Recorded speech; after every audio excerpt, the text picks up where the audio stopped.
Digital real estate बाजार के बारे में एक बहुत ही अजीब बात है। अच्छा, वो क्या है? मतलब अगर हम आज के समय की बात करें तो कंस्ट्रक्शन साइट की थोड़ी धुंधली सी तस्वीर जहां कोई एजेंट सेफ्टी हेलमेट पहने खड़ा है और जिसके जूतों पर शायद थोड़ी धूल या मिट्टी भी लगी हो। हाँ बिल्कुल वही। वो एक कच्ची तस्वीर किसी आलीशान हवेली के $5000 वाले 3D रेंडर से ज्यादा मूल्यवान कैसे हो सकती है? यह सच में एक बड़ा विरोधाभास लगता है ना? बिल्कुल। हम एक ऐसी दुनिया में रहते हैं जहां ऑनलाइन सब कुछ एकदम परफेक्ट और पॉलिश होना चाहिए। हाँ, फिल्टर वाली दुनिया। एकदम सही।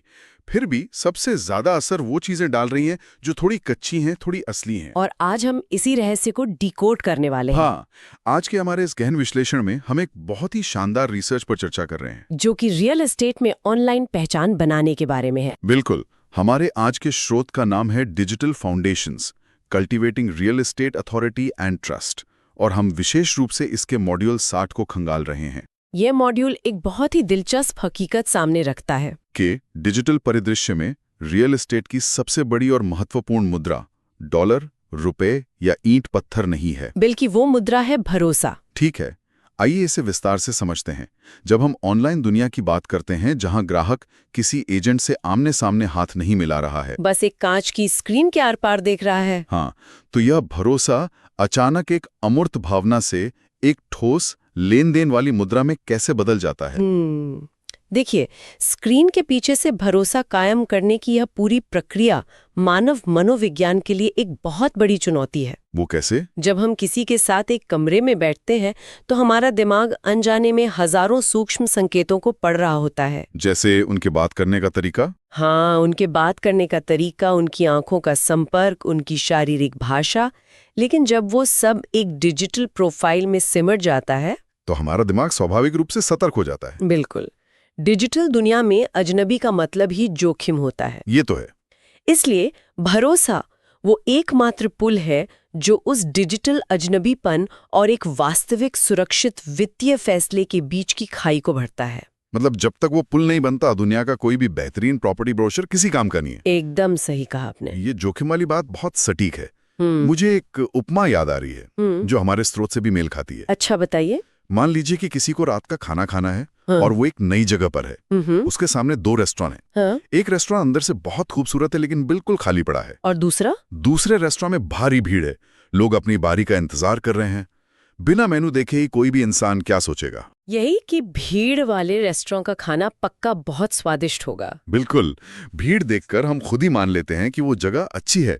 रियल एस्टेट में भी तो यही होता है। हाँ, और इसी को इस रिसर्च के लेसन 7.1 में सोशल प्रूफ या सामाजिक प्रमाण कहा गया है। तो ये सोशल प्रूफ कमाया कैसे जाता है? इसमें ग्राहकों के प्रशंसा पत्र, बेची गई संपत्तियों की कहानियां, साइट विजिट की तस्वीरें और ग्राहकों की समीक्षाएं शामिल होती हैं। यहाँ जो बात सबसे दिलचस्प है वो ये है कि हमारा दिमाग किसी भी उच्च जोखिम वाली स्थिति में झुंड की मानसिकता पर निर्भर करता है। मतलब हर्ड मेंटालिटी? हाँ, जब लोग दूसरों को किसी एजेंट के साथ सुरक्षित और सफल अनुभव करते हुए देखते हैं तो उनके दिमाग का वो हिस्सा जो खतरे का अलार्म बजाता है वो एकदम शांत हो जाता है। बिल्कुल। रेस्तरां वाले उदाहरण की तरह ही एक नया घर खरीदना किसी भी व्यक्ति के लिए एक बहुत बड़ा वित्तीय जोखिम है। तो जब एक एजेंट ग्राहकों के प्रशंसा पत्र साझा करता है तो वह यह साबित कर रहा होता है कि मेरे साथ डील करने वाले लोग सुरक्षित रहते हैं। एकदम सही।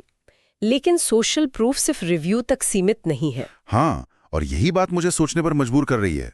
रिसर्च जिन विशिष्ट प्रकार के सोशल प्रूफ की बात करती है, जैसे कि साइट विजिट की तस्वीरें। अगर कोई एजेंट अपने सोशल मीडिया पर एक एकदम नया शानदार घर दिखा सकता है जिसका ड्रोन फुटेज किसी हॉलीवुड फिल्म जैसा हो, तो वो एक धूल भरी साइट की तस्वीर क्यों डालेगा? हाँ, एक निर्माणाधीन इमारत की तस्वीर जहां एजेंट के जूतों पर मिट्टी लगी हो, वो मनोवैज्ञानिक रूप से ज्यादा शक्तिशाली कैसे हो सकती है? क्योंकि ड्रोन फुटेज और 3D रेंडर सिर्फ एक वादा है। हाँ, एक वादा? हाँ, वे दिखाते हैं कि भविष्य कैसा दिख सकता है, लेकिन इंटरनेट तो वादों से भरा पड़ा है ना। बिल्कुल, हर कोई बड़े बड़े वादे कर रहा है और लोग अब इन वादों को लेकर बहुत संशयवादी हो गए हैं।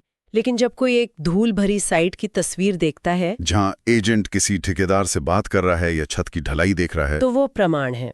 यह इस बात का सबूत है कि यह व्यक्ति सिर्फ एयर कंडीशन्ड ऑफिस में बैठकर खूबसूरत तस्वीरें पोस्ट नहीं कर रहा है। मतलब वो मैदान पर है, वो काम की जटिलताओं से जूझ रहा है। बिल्कुल। ये अमूर्त दावों को एक बहुत ही ठोस वास्तविकता में बदल देता है।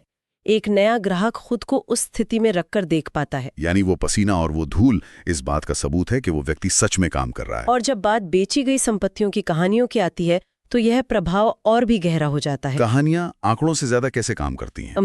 क्योंकि आंकड़े किसी को याद नहीं रहते। अगर कोई कहता है मैंने इस साल 50 घर बेचे, तो वो बस एक नंबर है। हाँ, उसमें कोई भावना नहीं है। लेकिन अगर वो ये कहानी सुनाता है कि कैसे एक युवा जोड़े को उनका पहला घर दिलाने के लिए हमने बैंक के 3 चक्कर काटे और अंततः उस मुश्किल डील को पास कराया, तो पढ़ने वाला व्यक्ति तुरंत उस जोड़े की जगह खुद को रख लेता है। वो एक भावनात्मक जुड़ाव महसूस करता है।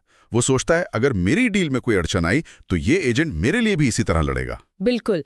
ये सिर्फ ये बताने के बारे में नहीं है कि आपने क्या किया, बल्कि ये दिखाने के बारे में है कि आपने उसे कैसे किया। तो ये सब तो ठीक है, हमारे पास बेहतरीन सोशल प्रूफ आ गया, हमने ग्राहकों के अच्छे रिव्यू और साइट की तस्वीरें डाल दी। हाँ, लेकिन मान लीजिए कि मैंने जो रिव्यू पढ़ा वो 2 साल पुराना है, उसके बाद से उस एजेंट का ऑनलाइन कोई अता पता नहीं है। तब तो दिमाग फिर से खतरे की घंटी बजाने लगेगा कि क्या ये व्यक्ति अभी काम कर रहा है, क्या इसके साथ कुछ बुरा हुआ। और यहीं से हम उस कड़ी में प्रवेश करते हैं जिसे हमारी रिसर्च के लेसन 7.2 में निरंतरता कहा गया है, यानी कंसिस्टेंसी। हाँ, सोशल प्रूफ तब तक काम नहीं करता जब तक उसे लगातार ताज़ा ना किया जाए। मतलब आपके पास कितना भी अच्छा सोशल प्रूफ क्यों ना हो, अगर लोग आपको भूल गए तो उसका कोई फायदा नहीं।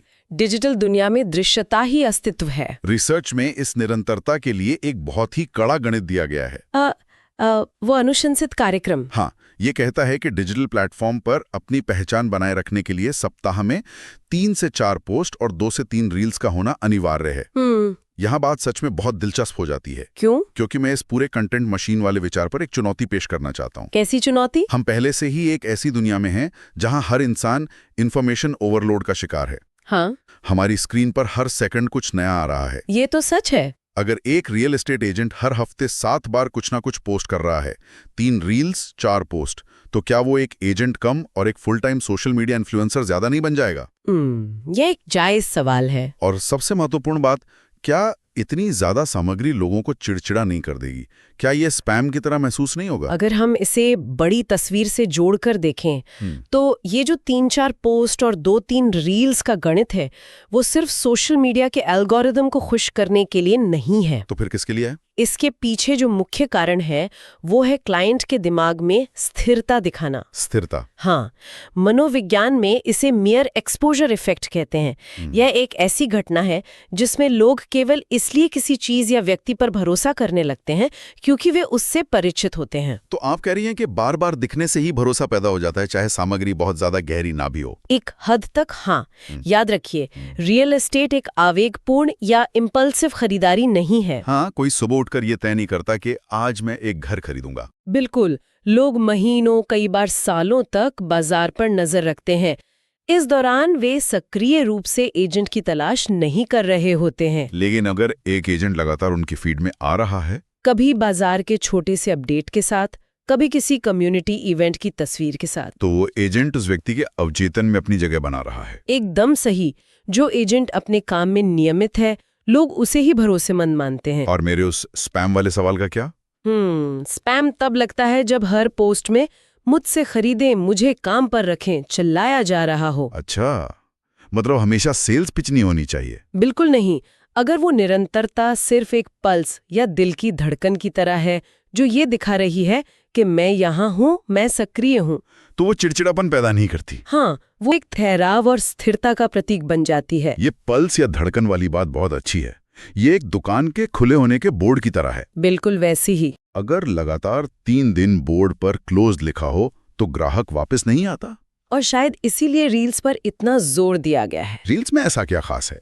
देखिए, एक टेक्स्ट पोस्ट से आप ये नहीं बता सकते कि व्यक्ति कितना आत्मविश्वासी है, लेकिन 15 सेकंड के एक वीडियो में आप किसी की आंखों में देख सकते हैं, उनकी आवाज का उतार चढ़ाव सुन सकते हैं। हाँ, और ये सब उन सूक्ष्म संकेतों की भरपाई करता है जो डिजिटल दुनिया में खो गए हैं। लेकिन यहाँ एक बड़ा पेच है। क्या? मान लीजिए हमने एक बेहतरीन सोशल प्रूफ सिस्टम बना लिया, हमने मियर एक्सपोजर इफेक्ट का इस्तेमाल करके हर हफ्ते 7 पोस्ट डालने की मशीन भी चालू कर दी। सब कुछ एकदम घड़ी की सुइयों की तरह चल रहा है। लेकिन क्या हो अगर वो धड़कन पूरी तरह से सिंथेटिक या कृत्रिम हो? कृत्रिम से आपका क्या मतलब है? मेरा मतलब है, अगर हर वीडियो की स्क्रिप्ट किसी पीआर टीम ने लिखी हो, हर तस्वीर को 3 बार एडिट किया गया हो, और एजेंट कभी भी कैमरे पर नर्वस न होता हो। हाँ, अगर सब कुछ बहुत ज्यादा रोबोटिक या परफेक्ट हो जाए, तो क्या वो उसी भरोसे को नहीं तोड़ देगा जिसे हम बनाने की कोशिश कर रहे हैं? ये एक बहुत ही गंभीर खतरा है और अक्सर लोग यही गलती करते हैं। वे निरंतरता को परफेक्शन के साथ मिला देते हैं, जबकि वास्तविकता इसके बिल्कुल विपरीत काम करती है। और यही बात हमें इस रिसर्च के सबसे गहरे और अंतिम हिस्से की ओर ले जाती है। लेसन 7.3 जो है प्रामाणिकता यानी ऑथेंटिसिटी। स्रोत सामग्री बहुत स्पष्ट रूप से कहती है कि ग्राहक उन एजेंटों पर भरोसा करते हैं जो असली, पारदर्शी और जानकार होते हैं। प्रामाणिकता तो किसी घर की नींव की तरह है। बिल्कुल। अगर ये नींव ही नकली है, तो सोशल प्रूफ और निरंतरता का पूरा ढांचा ढह जाएगा। इससे एक महत्वपूर्ण सवाल उठता है कि हम इस पारदर्शी होने और जानकार होने के बीच कैसे संतुलन बनाएं। ये मुझे भी बहुत विरोधाभासी लगता है। एक तरफ हम कह रहे हैं कि अपनी अथॉरिटी स्थापित करो, जानकार बनो, और दूसरी तरफ हम कह रहे हैं कि असली और पारदर्शी बनो। तो जब हम इन दोनों को एक साथ स्क्रीन पर लाने की कोशिश करते हैं, तो ये कैसा दिखता है? सेल्स की पुरानी दुनिया में सिखाया जाता था कि कभी भी अपनी कमजोरी मत दिखाओ, हर प्रॉपर्टी को दुनिया की सबसे अच्छी प्रॉपर्टी बताओ। लेकिन आज का डिजिटल उपभोक्ता बहुत स्मार्ट है। वो मीलों दूर से एक सेल्स पिच को पहचान सकता है। इसीलिए रियल एस्टेट एजेंट को सिर्फ बेचना नहीं है, बल्कि सच्चाई से पेश आना है। यहीं पर मनोविज्ञान का एक और सिद्धांत काम आता है, जिसे द ब्लेमिश इफेक्ट कहते हैं। द ब्लेमिश इफेक्ट यानी खामी का प्रभाव। हाँ, इसका मतलब है जानबूझकर अपनी या अपने उत्पाद की कोई छोटी सी कमी बताना। अरे वाह! क्या आप इसका कोई उदाहरण दे सकती हैं? बिल्कुल। कल्पना कीजिए कि एक एजेंट एक प्रॉपर्टी का वीडियो वॉक थ्रू कर रहा है। वो घर की सारी शानदार बातें बताता है, किचन बहुत बड़ा है, धूप अच्छी आती है। लेकिन फिर वो कैमरे के करीब आता है और कहता है, लेकिन एक बात मैं आपको पारदर्शी रूप से बताना चाहता हूँ, इस घर के मास्टर बाथरूम की प्लम्बिंग थोड़ी पुरानी है। अच्छा। और क्योंकि ये मेन रोड के पास है, तो शाम को थोड़ा ट्रैफिक का शोर आ सकता है। वाह! एक पारंपरिक सेल्समैन ऐसा कभी नहीं करेगा। वो तो सिर्फ ये कहेगा कि मेन रोड के पास होने का मतलब है बेहतरीन कनेक्टिविटी। और यही वो फर्क है।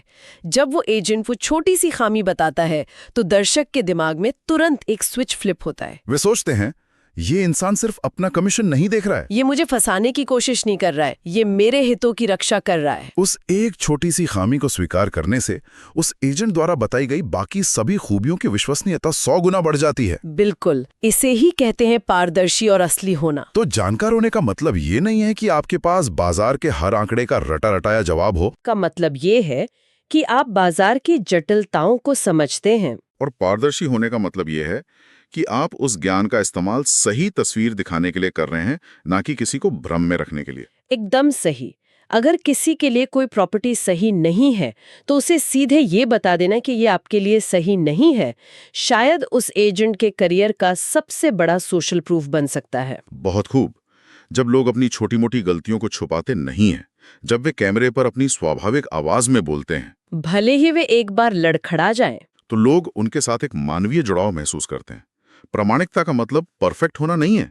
इसका मतलब है एक वास्तविक इंसान होना, जो अपनी विशेषज्ञता का उपयोग दूसरों की मदद के लिए कर रहा है। और जब इस प्रामाणिकता को सोशल प्रूफ और निरंतरता के साथ मिलाया जाता है, तो एक बहुत ही मजबूत डिजिटल फाउंडेशन तैयार होता है। एक ऐसा फाउंडेशन जिसे कोई भी एल्गोरिदम या बाजार का उतार चढ़ाव नहीं हिला सकता। बिल्कुल। तो हमने जो कुछ भी डिकोड किया है, अगर हम उसे एक धागे में पिरोएं, तो हमारे पास डिजिटल दुनिया में भरोसा बनाने का एक बहुत ही मजबूत त्रिकोण आता है। हाँ, 3 मुख्य स्तंभ। पहला है सोशल प्रूफ।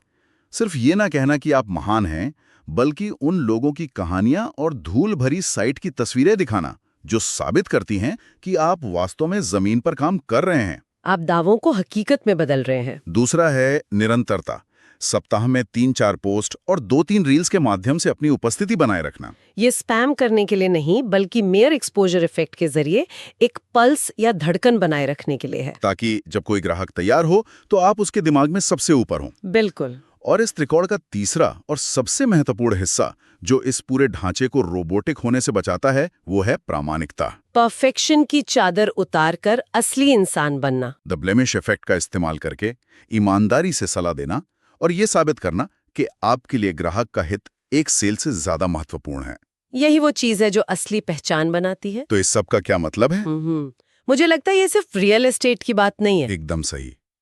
इसका सीधा सा अर्थ ये है कि भले ही हम इस पूरे ढांचे को रियल एस्टेट के चश्मे से देख रहे थे, लेकिन गहराई में जाने पर यह स्पष्ट हो जाता है कि ये नियम सिर्फ घरों की खरीद बिक्री तक सीमित नहीं है। ये आज के समय में पर्सनल ब्रांडिंग का एक सार्वभौमिक नियम है। हाँ, कोई चाहे एक फ्रीलांस ग्राफिक डिजाइनर हो, कोई वित्तीय सलाहकार हो, एक वकील हो या कोई स्टार्टअप चला रहा हो, डिजिटल स्क्रीन के पार खड़े अजनबी को एक वफादार ग्राहक में बदलने का केवल यही एक रास्ता है। बिल्कुल।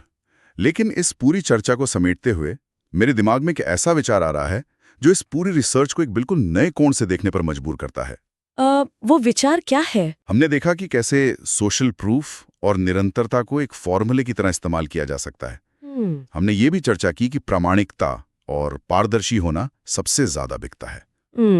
लेकिन जब हर डिजिटल मार्केटर, हर एजेंट और हर ब्रांड इस बात को समझ जाएगा कि कच्चापन और थोड़ी सी खामी दिखाना ही नया परफेक्शन है, तो क्या होगा? ये तो बहुत ही गहरा सवाल है। जब प्रामाणिकता भी सिर्फ एक सीखी हुई रणनीति बन जाएगी, जब लोग जानबूझकर कैमरे के सामने लड़खड़ाने का नाटक करेंगे या द ब्लेमिश इफेक्ट का फायदा उठाने के लिए नकली खामियां गिनाएंगे, तो हम असली और नकली के बीच का फर्क कैसे करेंगे? यही तो।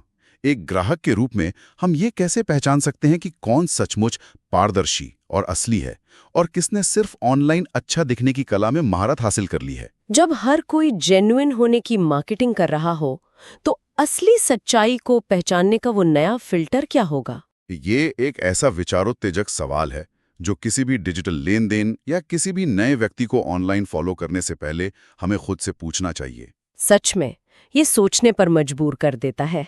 इसी खुले अंत के साथ इस गहन विश्लेषण में हमारे साथ गहराई तक उतरने के लिए बहुत बहुत धन्यवाद। हम हमेशा की तरह नए स्रोत और नए नजरिए लाते रहेंगे। मिलते हैं अगली बार एक और दिलचस्प विषय की गहराई में।